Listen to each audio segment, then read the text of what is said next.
لله رب العالمين والصلاة والسلام على رسوله الكريم أما بعد فأعوذ بالله من الشيطان الرجيم بسم الله الرحمن الرحيم پیارے ناظرین السلام علیکم ورحمۃ اللہ وبرکاتہ۔ آپ کا بھائی آفاق احمد شبیر احمد متعلم الجامعہ الاسلامیہ بالمدینہ المنورہ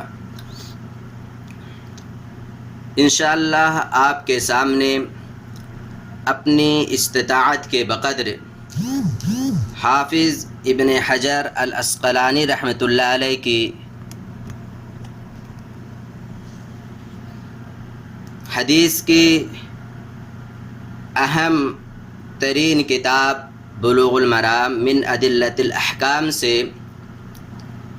کتاب الجامع کی شرح پیش کرنے کی کوشش کروں گا۔ اللہ تبارک و تعالیٰ سے دعا ہے کہ وہ مجھے اپنے اس عمل پر دعوت برتنے کی توفیق دے، آمین، اور ہر طرح کے ریا و نمود سے حفاظت فرمائے، آمین۔ پیارے ناظرین، کسی بھی کتاب کو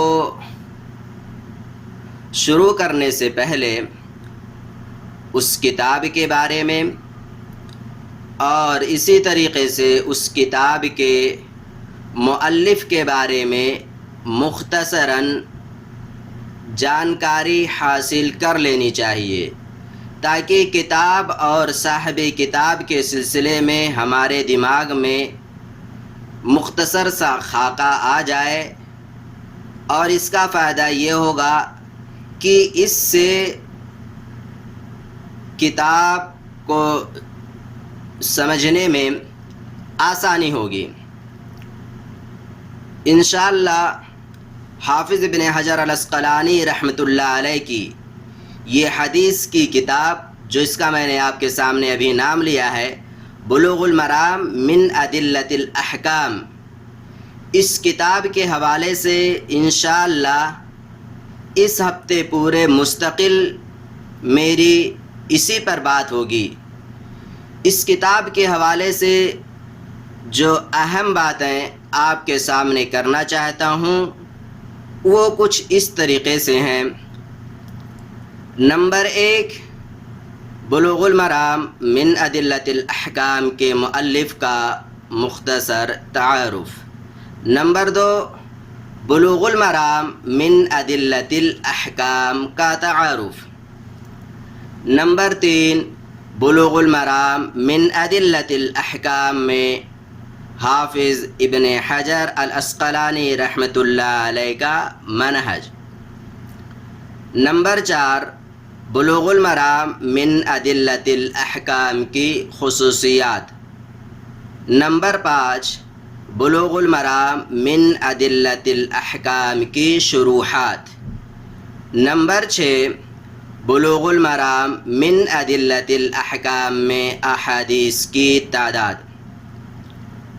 پیارے ناظرین، گفتگو انشاءاللہ میری لمبی نہیں ہوگی، اور کوشش یہ ہے کہ گفتگو اس انداز سے بھی نہ ہو کہ آپ اکتاہٹ کا شکار ہونے لگیں۔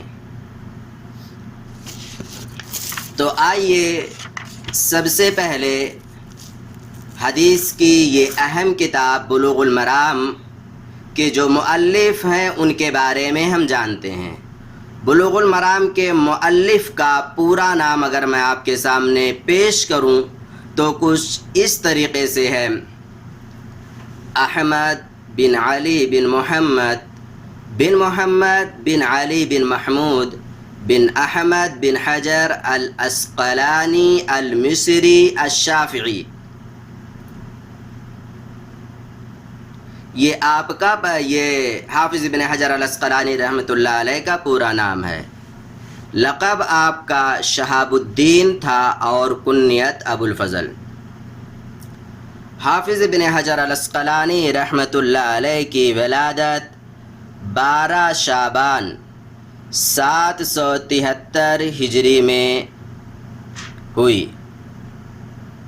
ولادت کے بعد باری آتی ہے پرورش کی۔ پیارے ناظرین، آپ جانتے ہیں کہ اولاد کی تعلیم و تربیت میں والدین کا کتنا عظیم کردار ہوا کرتا ہے، اور یہ اولاد والدین کے پیار و محبت کی کس قدر محتاج ہوا کرتی ہے۔ یہ والدین اللہ رب العالمین کی کتنی عظیم ترین نعمتوں میں سے ہیں، یہ آپ انہی سے پوچھیں جن کے والدین بچپنے کی عمر میں اس دنیا سے رخصت کر جاتے ہیں۔ بعینہ ہی حافظ ابن حجر العسقلانی رحمۃ اللہ علیہ کے ساتھ یہی معاملہ ہوتا ہے۔ ابھی آپ چھوٹے سے تھے، زندگی کی ابتدائی اوقات میں آپ سانسیں لے رہے تھے کہ والدہ محترمہ کا انتقال ہو جاتا ہے، ماں اس دنیا سے رخصت کر جاتی ہیں۔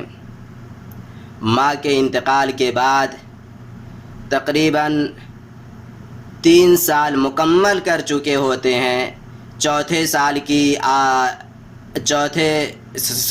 کی ابتدا ہوتی ہے کہ والد کا بھی انتقال ہو جاتا ہے۔ گویا کہ 5 سال سے پہلے ہی حافظ ابن حجر العسقلانی رحمۃ اللہ علیہ ماں اور باپ جیسی عظیم نعمتوں سے محروم ہو جاتے ہیں، لیکن کوئی نہیں جس کے والدین کو اللہ رب العالمین اس دنیا سے اٹھاتا ہے اس سے کچھ نوازتا بھی ہے۔ تاریخ اس بات پر شاہد ہے اور گواہ ہے۔ اللہ رب العالمین نے اگر ابن حجر العسقلانی رحمۃ اللہ علیہ کو والدین کی نعمتوں سے محروم کیا تو اس دنیا کی ایک اور عظیم ترین نعمت علم، اور اس میں بھی علم حدیث کی نعمت سے اللہ رب العالمین نے آپ کو مالا مال کیا تھا۔ 5 سال ابن حجر العسقلانی رحمۃ اللہ علیہ مکمل کرنے کے بعد مکتب میں داخلہ لیتے ہیں اور قرآن کریم کو یاد کرنا آغاز کر دیتے ہیں۔ 9 سال کی عمر میں پہنچتے 9 سال کی عمر میں کہہ لیں کہ ابن حجر العسقلانی رحمۃ اللہ علیہ قرآن کریم کو مکمل طور پر حفظ کر لیتے ہیں۔ دیکھیے یہاں پر 9 سال کی عمر میں ابن حجر العسقلانی رحمۃ اللہ علیہ نے قرآن کریم کو مکمل طور پر حفظ کر لیا۔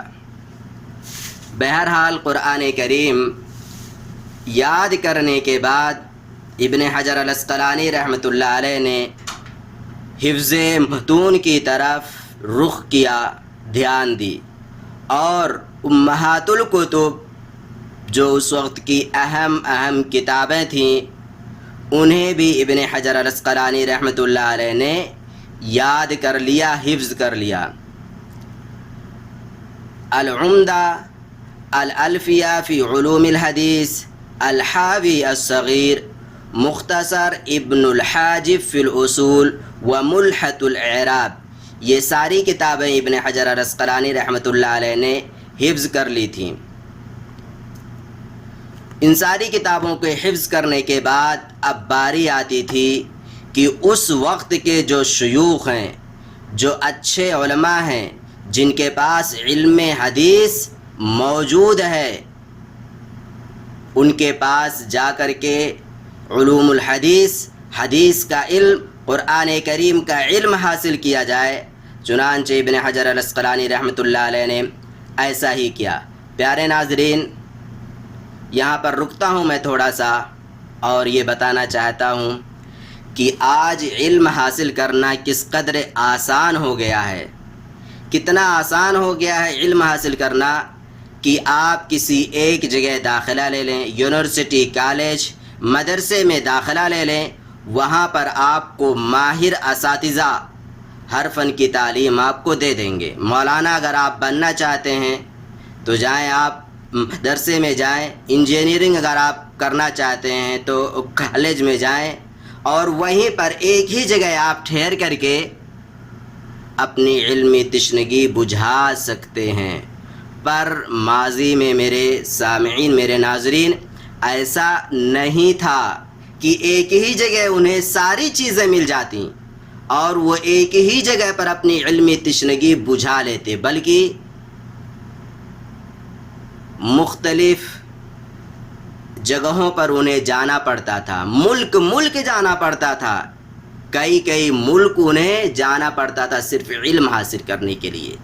کبھی مکہ جا رہے ہیں، کبھی مدینہ جا رہے ہیں، کبھی یمن جا رہے ہیں، کبھی شام جا رہے ہیں، کبھی اور کہیں، کئی ملک جا رہے ہیں۔ انہیں پتہ چل رہا ہے کہ حدیث کا علم تو حجاز کے اندر ہے، اور اسی طریقے سے اصول التفسیر کا علم کسی اور جگہ پایا جاتا ہے، اور ہر طرح کے علوم انہیں پتہ چلتا ہے کہ اس جگہ موجود ہے، وہاں کا رخ کرتے تھے،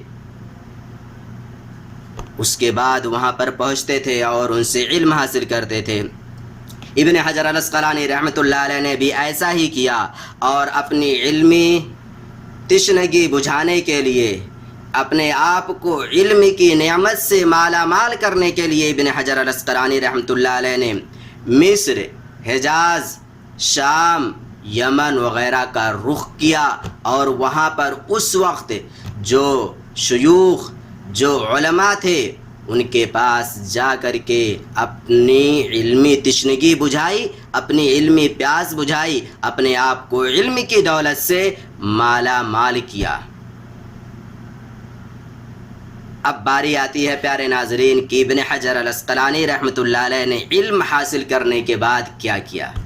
جانتے ہیں، علم حاصل کرنے کے بعد ابن حجر العسقلانی رحمۃ اللہ علیہ نے اپنی پوری زندگی ملت اسلامیہ کے لیے وقف کر دی تھی۔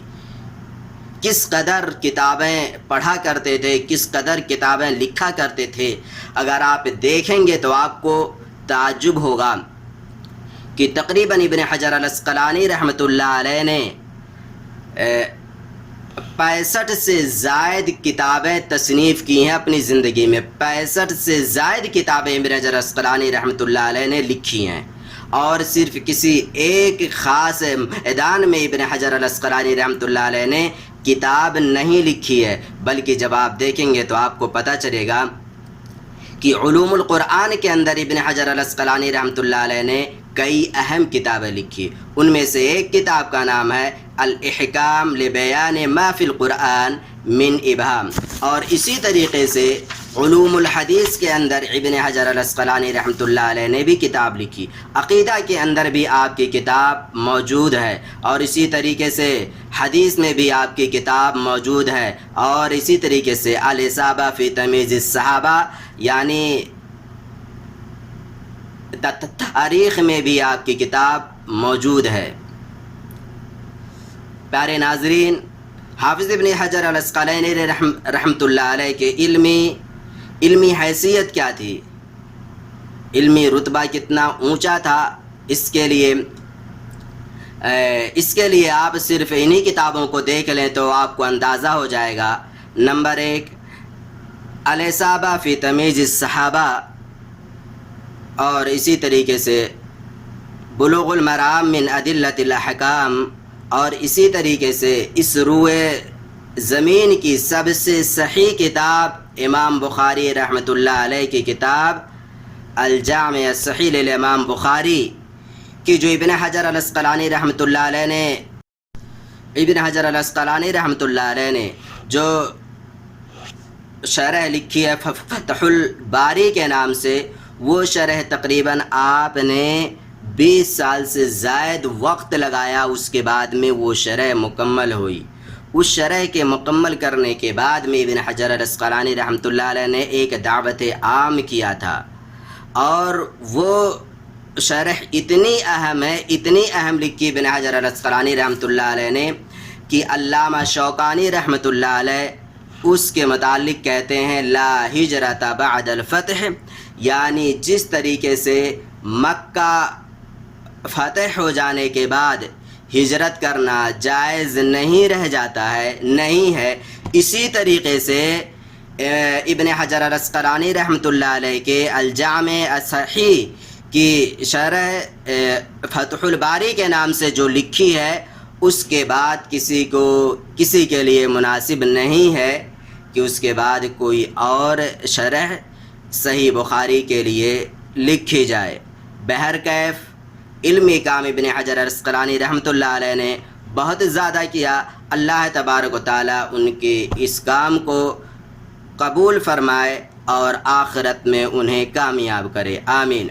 پیارے ناظرین، ابن حجر العسقلانی رحمۃ اللہ علیہ 852 ہجری میں اس دنیا سے رخصت کر جاتے ہیں۔ اللہ رب العالمین انہیں آخرت میں کامیاب کرے اور ان کے تمام کارناموں کو قبول فرمائے، آمین۔ یہ مختصر سی باتیں تھیں ابن حجر العسقلانی رحمۃ اللہ علیہ کے بارے میں۔ اب انشاءاللہ آئندہ میری گفتگو ہوگی بلوغ المرام من ادلۃ الاحکام کا تعارف۔